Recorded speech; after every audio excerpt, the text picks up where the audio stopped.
네, 계속해서 하나님 나라에 대한 내용을 우리가 나누고 있는데요. 하나님 나라는 왕국이에요. 왕국, 킹덤, 왕국이고 하나님은 우리의 왕이십니다. 다 동의하세요?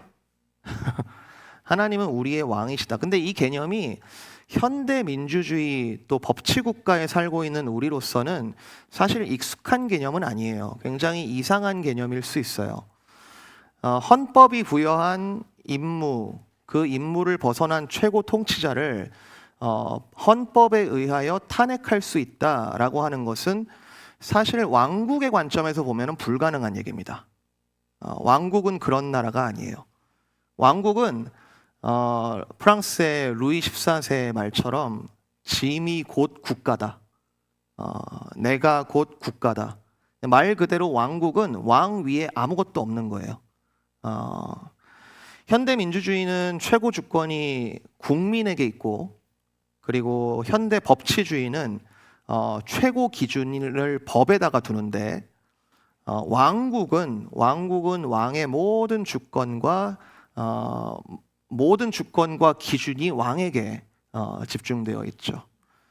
제가 역사를 이렇게 보다가 역사를 보면 참 이상하다, 참 희한하다 생각을 했던 것 중에 하나가 왕이 죽으면 신하들이 다 물갈이가 되는 거예요. 좀 잘하는 신하는, 좀 능력 있는 신하는 좀 오래 갈 수 있지 않나? 뭐 예를 들어 이제 다니엘 같은 그런 사람도 있고, 또 뭐 황희정승 뭐 이런 이제 조선의 그런 신하들은 보면은 오랫동안 왕이 지나가서도 오랫동안 이렇게 한 예가 있습니다만 대부분은 왕이 죽으면 그 신하들은 물갈이가 됩니다. 지금도 그렇죠. 지금도 대통령이 바뀌면, 정권이 바뀌면 모든 참모들이 다 바뀝니다. 이게 기능적으로 일을 잘하는지 못하는지만 가지고 판단하지는 않을 거예요. 왜 바꾸는가? 현대적인 개념에서는 이제 법이 정하는 국가 행정의 기능을 유능하게 할 수 있는 사람을 뽑아가지고, 능력 있는 사람들을 뽑아가지고 그 사람들에게 일을 맡기는 게 맞지만 그 능력만 가지고는 안 돼요. 어떤 정권에 맞는 사람들과 같이 일을 한다는 것은 신뢰와 충성이 필요한 일이에요. 제가 어제 토요 성경 읽기에 우리 남성분들과 같이 읽었던 말씀인데, 잠언의 25장에 있는 말이에요. 충성된 사자는 그를 보낸 이에게 마치 추수하는 날의 얼음 냉수 같아서 능히 그 주인의 마음을 시원하게 하느니라.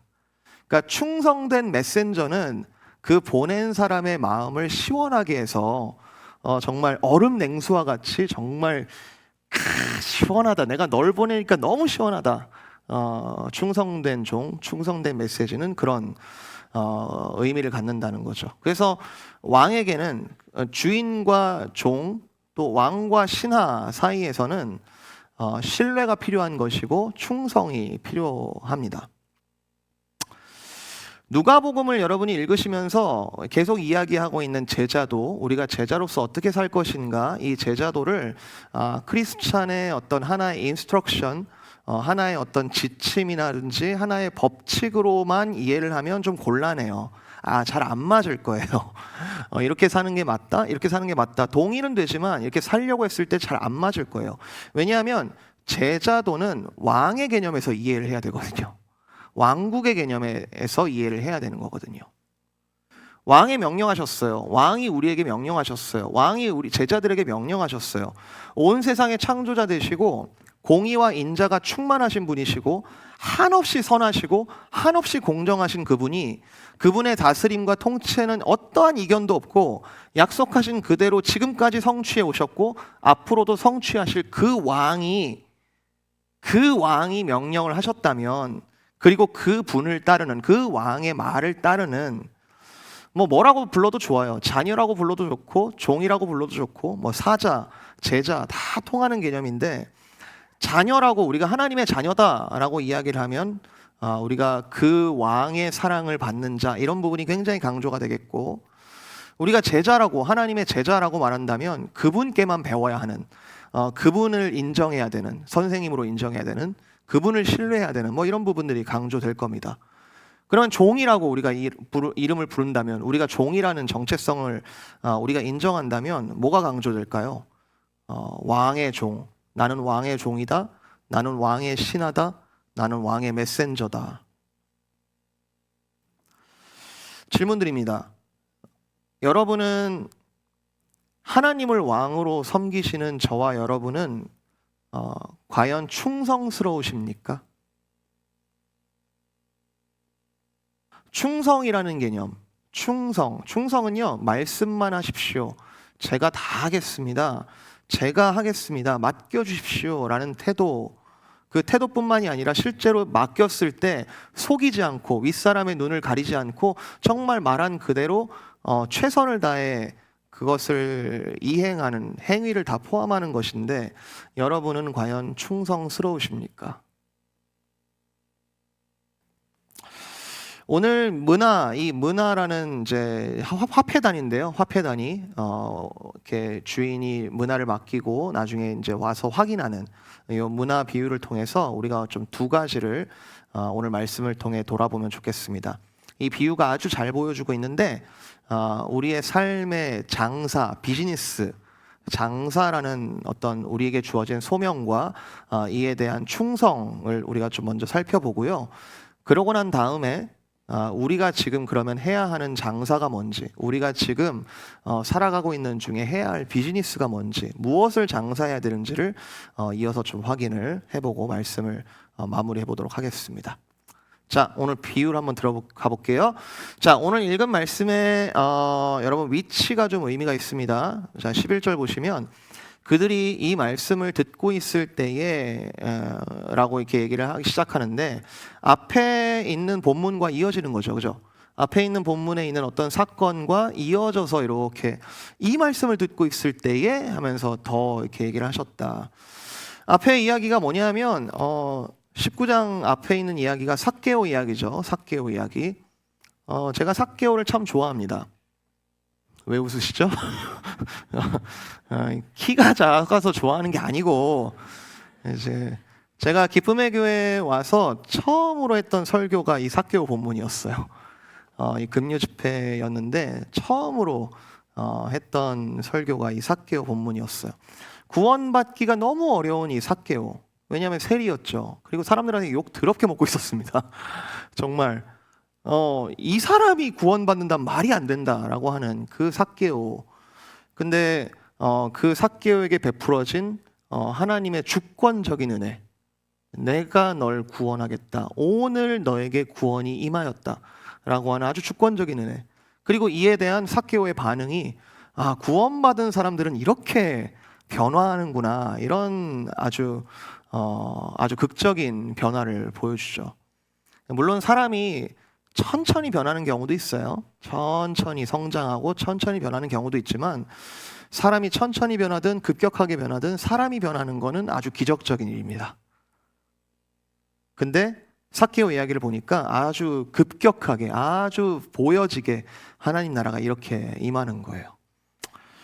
삭개오 사건이 일어난 곳이 어디냐면 여리고라는 곳이에요. 여리고에서는 예루살렘이 눈으로 보여요. 예루살렘 바로 앞에 있는 동네거든요.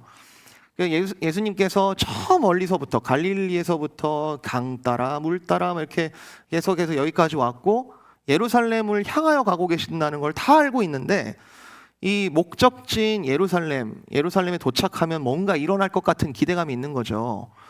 예루살렘에 도착하시면 아마 뭔가 하나님 나라가 어떤 식으로인지는 잘 모르겠는데 짠 하고 임할 거야, 이런 기대감이 있는 거예요. 예루살렘이 어떤 곳이에요? 불완전하기는 하지만 로마로부터 권력을 부여받은 권력의 정점이 있는 그곳입니다. 통치자가 있는 그곳이에요. 예수님이 지금 예루살렘에 가시는 이유가 있구나. 저 왕권을 예수님께서 정말 신적인 방법으로 취하셔서 우리를 구원하시고 하나님 나라가 임하겠구나. 예수님이 예루살렘에 딱 입성만 하시면 하나님 나라가 당장에 나타나겠구나. 제자들은 그동안 봤거든요. 이분이 어떤 분이신지를. 이분은 하나님이에요. 이분은 우리의 왕이란 말이에요. 왕이 뭐예요? 왕 위에는 아무것도 없는 거예요. 그분이 모든 것을 정리하실 것이다. 이제 몇 걸음만 가면 지금 보이는 저 성벽 몇 걸음만 가면 이제 하나님 나라가 올 것이다. 그때 이 비유가 주어지는데 그때 이 비유가 주어지는데 첫 마디부터가 이해가 잘 안 돼요. 12절. 이르시되 어떤 귀인이 왕위를 받아가지고 오려고 먼 나라로 갈 때, 아니 어딜 가신다는 거예요? 지금 다 왔잖아요. 예루살렘 다 왔잖아요. 이제 하나님 나라 이제 이루어지는 거 아니에요? 다 온 거 아니었어? 어디를 또 먼 나라를 가신다는 거야? 지금은 이해를 못 하는데, 이 제자들이 지금은 이해를 못 하는데 제자들은 곧 알게 돼요. 예루살렘에서 처절하게 찢겨 죽으실 것이고, 그런데 죽음을 이기시고 부활하실 것이고, 그를 믿는 모든 이들이 받게 될 부활의 첫 열매가 되셨고, 하늘로 올라가셔서 하나님 보좌 우편에 앉아 계시다가 내가 다시 올 것이다, 내가 다시 올 것이다 라는 그 약속을 주셔서 그것을 기다리며 사모하게 될 모든 일련의 과정들이 지금은 이해가 되지 않지만 곧 이해가 될 날이 오는 거죠. 그리고 그때가 됐을 때 돌아보니까 사실 예수님께서 예루살렘으로 오는 이 와중에도 내가 죽임을 당할 것이지만 살아나리라 라고 말씀을 안 하신 게 아니셨어요. 그동안 해오셨단 말이에요. 그렇지만 이 제자들의 기대는 뭐다? 곧 하나님의 나라가 이렇게 아주 나팔이 울리면서 대단하게 올 것이다. 지금 제자들은 생각해 보니까 예수님이 그런 말씀을 안 하신 게 아닌데 들었으나 이해를 못하고 있습니다. 하나님 나라에 대한 다른 기대를 가지고 있어요.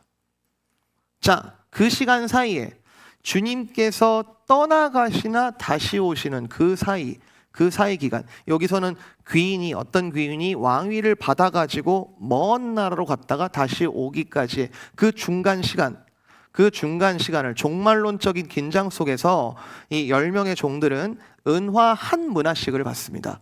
한 문화.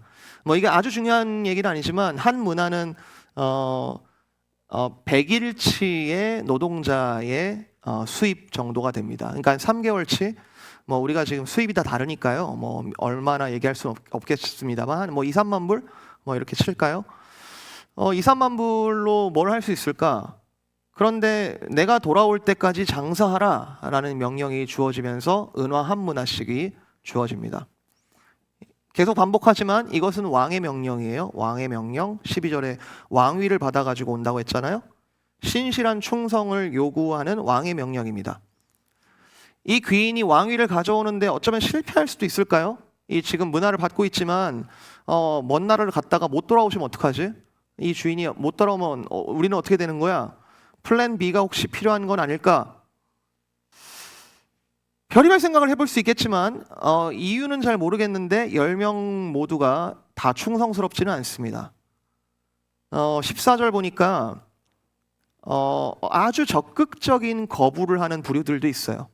그 왕이 왕위를 받아오지 못하도록 적극적으로 거부하고 이 귀인이 왕위 책봉을 받는 것을 거부한 그런 사람들이 있었습니다. 그의 통치를 거부합니다. 이 문화는 받아놓고 참 얍삽해요. 이 문화는 받아놨는데 그분이 돌아오기는 바라지 않습니다. 종에게 주어진 사명, 종에게 주어진 이 사명과 반대, 원수의 반대가 이 종말론적인 긴장 속에서 계속 맞부딪힙니다. 모든 것이 깔끔하게 떨어지지는 않아요. 중요한 건 이 비유 속에 이 귀인은 왕위를 받아가지고 돌아오는 것에 실패하지 않는다는 겁니다. 반드시 돌아와요. 반드시 받아서 왕위를 가지고 돌아온다는 거예요. 자, 15절. 그러면 그 왕위를 받아가지고 돌아온 진짜 왕이 된 주인이 제일 먼저 해야 될 일이 뭘까요? 자기가 왕이 되는 것을 반대한 사람들 다 찾아내가지고 숙청해야죠. 그 사람들부터 정리해야죠.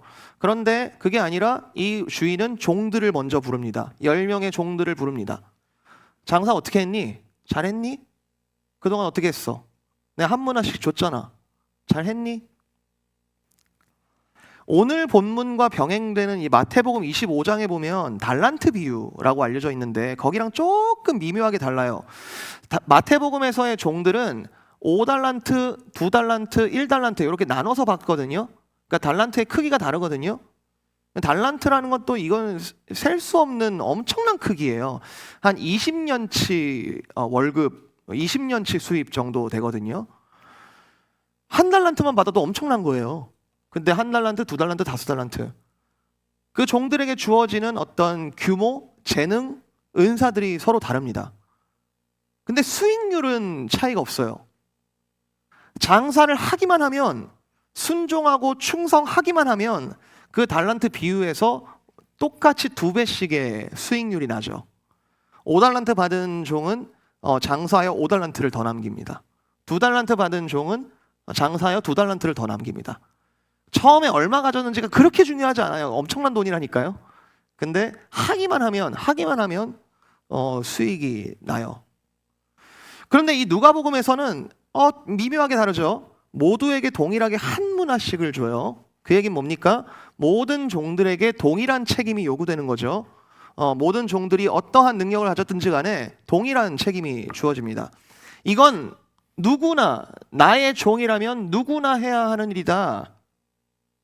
자, 첫 번째 종은 10배의 수익을 냅니다. 두 번째 종은 5배의 수익을 냅니다. 수익률만 보면은 굉장히 차이가 큽니다. 어떤 종은 5배를 남기고 어떤 종은 10배를 남겼으니까 이거는 뭐 차이가 엄청난 거죠. 그런데 주인은 그 차이에 관심이 없어요. 주인은 10배 남겼다고 해서 더 칭찬하거나 뭐 5배 남겼으니까 넌 좀 덜했구나 뭐 이렇게 책망한다든지 그러지 않아요. 17절 잘하였다 착한 종이여 네가 지극히 작은 것에 충성하였다. 야 10명 자 다 모였어? 자 수익률대로 서봐. 자 수익이 많이 낸 순서대로 쫙 서봐. 야 네가 제일 잘했구나. 넌 1등 2등. 아니에요. 왕의 눈에 중요한 건 뭐냐면 종들이 얼마나 재능이 많은지, 얼마나 유능한지, 얼마나 운이 많았는지, 얼마나 장사해가지고 수익을 얼마나 냈는지 이게 중요한 게 아니라 왕의 눈에는 뭐가 중요해요? 충성이요. 네가 이 지극히 작은 것에 내 말을 듣고 내 말을 얼마나 귀하게 얼마나 무겁게 들어서 네가 충성하였는지, 네가 내 말대로 정말로 충성했구나. 잘하였다 착한 종이요. 아랫사람이 윗사람의 마음을 헤아리는 건 예나 지금이나 지금도 쉬운 일은 아닌 것 같아요. 윗사람이 대보면 알죠. 매니저가 대보면 알죠. 아랫사람이 왜 저렇게 행동하는지, 왜 저런 생각을 하는지 위가 대보면 알죠. 자식이 부모의 마음을 아는데도 시간이 아주 오래 걸려요. 종이 왕의 마음을, 종이 주인의 마음을 아는 건, 우리가 하나님의 마음의 전부를 아는 것은 저는 처음부터 불가능한 일이라고 봅니다. 그런데 이건 확실해요. 이 종들은 왕의 명령을 그대로 믿었고 그대로 순종했고 그대로 충성했는데 이것은 왕의 기쁨이 되더라. 동시에 이것은 종의 영광이 되더라. 충성은요, 왕의 통치 행위에 동참해서 내가 종임에도 불구하고 나에게 문화를 맡기신 이상 충성이라는 것은 이 왕의 통치 행위에 내가 동참하여 그 충성심을 발휘하는 영광을 누리는, 그것으로 직접적인 보상을 누리는 겁니다. 종의 영광과 종의 리워드는 왕의 통치에 내가 동참하는 것, 그것이 보상이에요. 열 문화를 남겼나이다. 잘하였다. 착한 종이여. 네가 지극히 작은 것에 충성하였으니 열 고을의 권세를 차지하라. 여러분 좀 이상하지 않아요? 열 문화 네가 다 가져라 이게 아니라 열 고을의 권세를 차지하라. 이 종이 이 왕의 통치 행위의 일부가 됩니다. 같이 다스리는 거예요. 함께 그 나라를 다스리는 거예요. 근데 중요한 건 이 장사를 안 한 종인데요. 자, 이 종이 이렇게 혼이 나는 이유는 수익률이 제로여서가 아니라 왕이 어떤 사람인지를 잘못 이해하고 있고 21절 당신이 엄한 사람인 것을 내가 무서워하였다. 당신이 두지 않은 것을 취하고 심지 않은 것을 거두는 사람인 줄로 내가 알았다. 그래서 충성하지 않았다. 여기서 나오는 엄한 사람, 진짜 어떻게 감히 이런 말을 쓰지? 어떻게 지금 주인 앞에서 당신이 엄한 사람인 줄 알았어요? 이런 말 어떻게 쓰죠? 이 엄한 사람은 불합리한 사람을 의미해요. 불합리한 사람. 만약에 불합리하다라고 느껴지면, 저 최고 통치자가 불합리하다라고 느껴지면 탄핵해야죠. 탄핵에 동참해야죠. 그래서 14절에 그 돌아오는 그 왕위를 가지고 돌아오는 사람에 대해서 반대한 부류들이 아마 그 통치를 거부했을 거예요. 돌아오지 않았으면 좋겠다. 근데 이 종은 또 돈은 왜 받았는지 몰라. 아예 처음부터 안 받든지. 불합리하다라고 여기면서 이 주인이 불합리한 사람이다라고 속으로는 여기면서 또 한 문화는 또 받고, 뒤로는 주인을 거부하고 있는데 앞에서는 돈이랑 뭐 해보겠다고 또 이렇게 돈 받고. 이게 사실은 연결이 되어 있는데, 주인을 오해하면서 불필요한 두려움이 생겼고 그 두려움에 아마 눌리지 않았을까 싶어요. 내가 수익을 못 내고 손해를 내면 어떡하지? 주인도 오해하고 자기도 오해하는 거예요. 주변도 안 보이고 아무것도 못하는 거예요. 22절 보세요. 악한 종아, 네가 오해했다. 내가 그런 사람인 줄 알았어? 내가 두지 않은 것을 취하고 심지 않은 것을 거두는 그런 사람인 줄 알았어? 여기서 두 가지 동사가 나와요. 두다와 심다가 나오는데, 두다, 심다. 두다는 은행에 두는 거예요. 네가 은행에라도 이 돈을 맡겨놨으면 최소한 이자라도 나왔을 텐데, 네가 심기라도 했으면, 네가 땅에 심기라도 했으면, 여러분 농사는요, 가드닝은요, 천재지변을 제외하고는 웬만해서는 뿌린 것보다 거두는 것이 적지 않습니다. 적을 수가 없습니다. 그리고 이 왕의 관심이 뭐예요? 수익률이 아니라니까요. 농사에서 네가 혹시 다 망했다 하더라도 왕의 관심은 장사라는 말을 수행했는가 안 했는가 있잖아요. 자, 아랫사람은 참 윗사람의 마음을 잘 몰라요. 그죠? 지금 수익률 얘기하는 게 아닌데.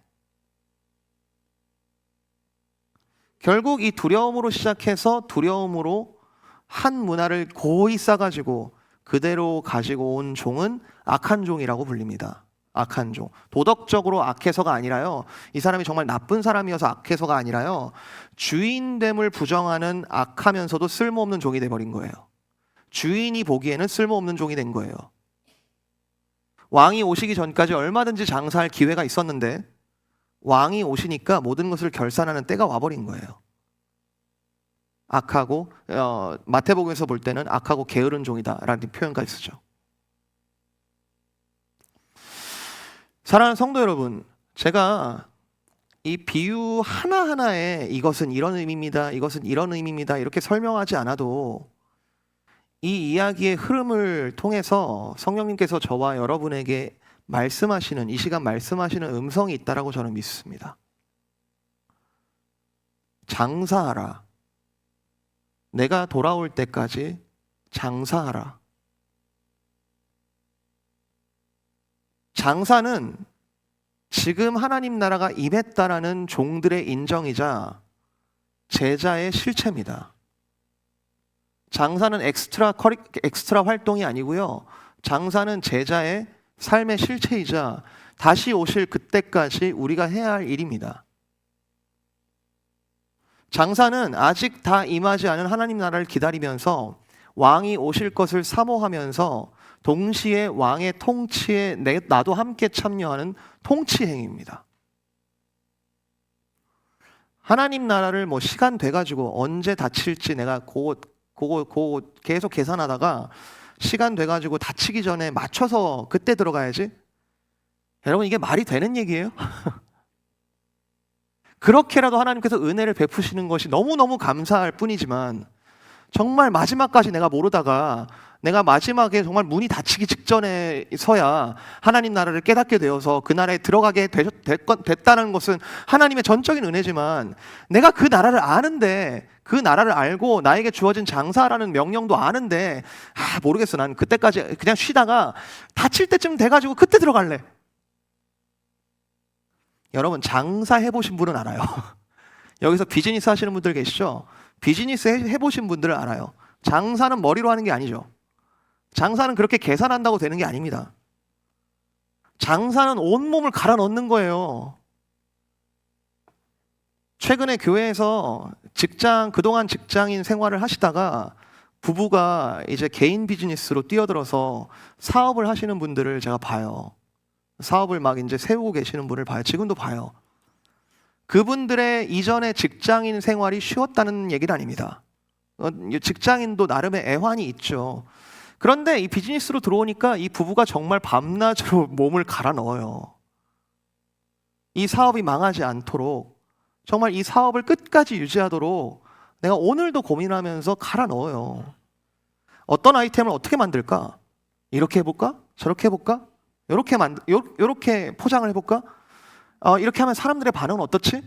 디스플레이는 어떻게 할까? 재료를 어디서 더 싸게 사올까? 매장의 오픈 클로즈 시간이 있지만 이 부부의 머릿속에, 마음속에는 꺼지지 않습니다. 24hour 계속 돌아가는 거예요. 밤낮 장사 생각하고 있는 거예요. 저도 목회자로 살아가지만 이 땅의 모든 목회자들이 다 똑같지는 않더라고요. 직장인처럼 목회를 하시는 분들이 계십니다.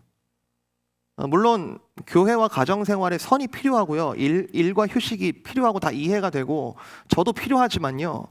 그런데 장사하는 분들의 모습을 보면서 깨닫는 것들이 있어요.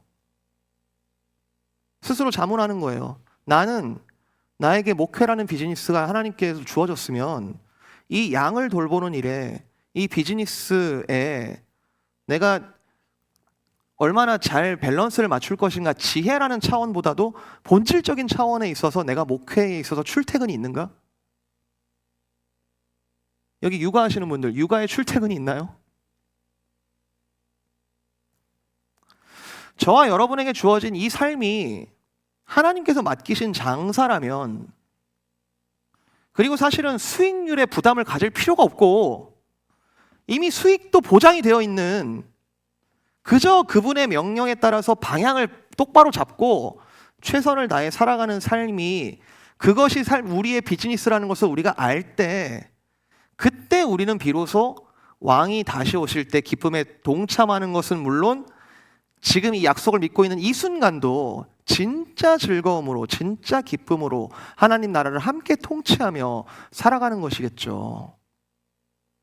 왜 두렵죠? 왜 수익이 안 날까 봐 두렵죠? 왜 이게 해봐야 아무 소용이 없다라는 허무함 속에 살아가죠? 저는 전도서의 솔로몬의 허무함이 너무 공감돼요. 너무 공감돼요. 열심히는 사는데 내가 지금 뭘 하고 사는지 잘 모르겠고, 뭘 하고 있는지를 또 모르니까 열심히 살 동력도 또 없어지고. 그렇지만 왕을 믿는 사람들, 왕을 아는 사람들, 왕의 명령이 뭔지를 분명하게 아는 사람들, 왕의 약속을 믿는 사람들, 왕에게 충성을 다하는 사람들에게 허무함이라는 것은 존재할 수 없는 개념이에요. 이 자체가 왕이 맡기신 비즈니스인데요. 이 삶이 왕이 함께 하시고 왕이 돌아와서 결산하실 그런 비즈니스인데요. 장사하시는 분들은 아실 거예요. 장사의 기쁨은, 진짜 기쁨은 장사 그 자체에 있어요. 목회의 기쁨은 사람 수에 있는 것이 아니고 목회 그 자체에 있어요. 여러분의 삶의 기쁨은 다른 어떠한 목표보다도 여러분 삶 그 자체에 있어요. 내가 돌아올 때까지 장사하라. 내가 돌아올 때까지 장사하라. 이건 여러분 가혹한 명령이 아닙니다. 내 헛된 허무한 날에, 오늘 신혼부부도 있습니다만, 네 사랑하는 아내와 함께 즐겁게 살지어다. 아무것도 안 하고 살라는 뜻 아니죠. 정말 부부가 한 몸을 이루어서 비즈니스, 내가 너에게 맡긴 비즈니스를 마음껏 즐겁게 하라.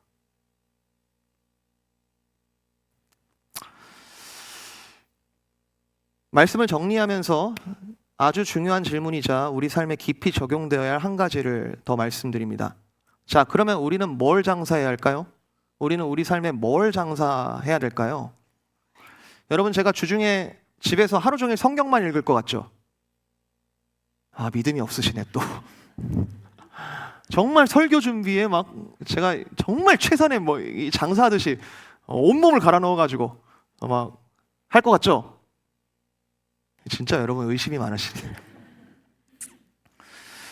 저에게 주어진 소명, 장사에 최선을 다해야 될 거 아니에요, 저도. 저도 청소도 합니다. 저도 청소도 하고 그 세탁기 돌리고 먼지도 빼고요. 예. 그리고 차 와이퍼 낡으면은 그것도 사러 가가지고 와이퍼도 갈아요. 이거 왜 하죠? 이거 왜 해야 되죠? 누구를 위해서 하는 거죠? 여러분의 지극히 작은 일들, 여러분의 지극히 작은 일들은 왜 하시죠? 왜 하는 거죠? 누구를 위해서 하고 있는 거죠? 우리가 삶의 장사를 통해 남겨야 할 이유는 중요합니다. 사람이에요.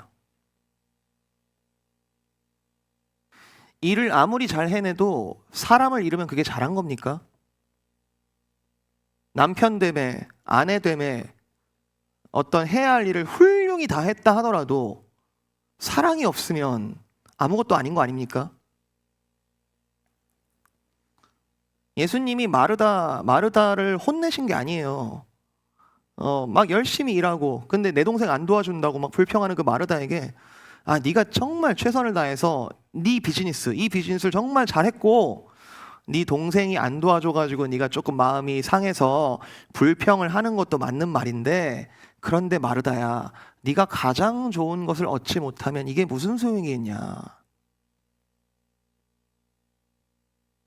베드로가 예수님을 처음 만나서 받은 소명이 이겁니다. 나를 따라오라. 내가 너희를 사람을 낚는 어부가 되게 하리라.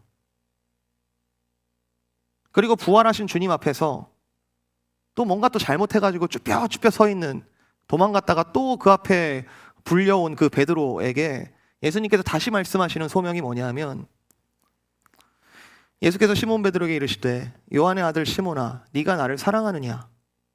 주님 그러합니다. 주님께서 내가 주님을 사랑하는 줄을 주님께서 아십니다. 이르시되 내 어린 양을 먹이라. 이 비즈니스를 하라. 베드로가 이 살아계신 예수님 그리고 이분이 왕인지를 잘 몰랐을 때는 사람을 낚는 어부가 뭐지? 아마 잘 몰랐을 것 같아요. 사람을 낚는 어부가 뭐 이렇게 뭐 말로 후리는 건지 아니면 뭐 사람들 뭐 이렇게 막 선동하는 건지 아니면 정말로 예루살렘 딱 들어가가지고 사람들 모아가지고 들어가가지고 뭐 진짜 왕국을 막 세우는 건지 뭐지? 근데 이분이 왕이심을 알고 나니까 내 어린 양을 먹이라 라는 말이 이게 나의 비즈니스로 받아들여지는 거죠. 그리스도와의 동행, 그분의 죽으심과 부활, 그 과정 속에 나에게 발견되는 나의 믿음 없음, 그리고 회개하게 하시는 막다른 길, 이 모든 여정을 다 통과하고 베드로는 주님께서 나의 왕이시고 내가 주님을 사랑합니다 라는 고백을 통해서 그 장사로 뛰어듭니다. 이제 알겠느냐? 내 어린 양을 먹이라. 제자는 온 힘을 다해 사랑합니다. 사람 낚으러요.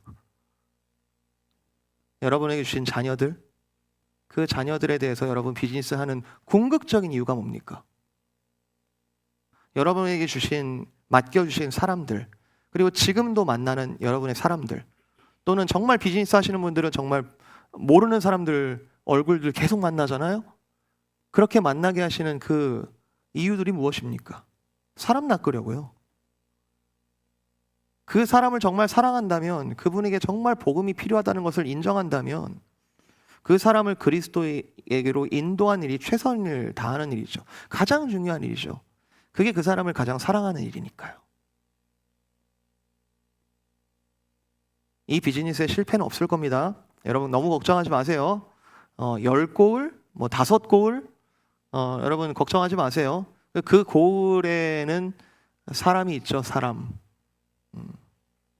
다시 한번 제자의 소명에 대해서 생각하게 하는 것은 우리의 마지막 때, 우리의 성령의 열매, 우리의 마지막 이 삶에, 이 비즈니스에 결산할 때, 이 비즈니스를 결산할 그 열매에 무엇이 맺히겠는가? 사람일 거예요. 사랑하는 성도 여러분, 여러분 주어진 사람들 옆에 분들 정말 사랑하시길 바래요. 아멘. 네, 사랑할 수 없는 존재임을 우리가 잘 알고 있습니다. 우리 스스로도 사랑할 수 없는 존재임을 잘 알고 있습니다만 주께서 우리에게 한 문화를 맡기시고 은혜를 맡기시고 그 은혜를 사용하라 하십니다. 그것을 사랑을 만드는데 우리는 최선을 다해야 할 거예요. 지금까지 삶이 힘드셨다면 맞아요. 힘들어요. 장사는 힘들어요. 하지만 왕이 곧 오십니다. 우리는 결산하여 그 앞에 서게 될 것이고요. 복음으로 사람을 사시길 바래요. 성령께서 충성의 열매를 여러분에게 주실 겁니다. 그 기쁨을 사모하면서 장사하러 세상으로 나아가실 여러분 모든 분들에게 주님의 이름으로 축복을 드립니다.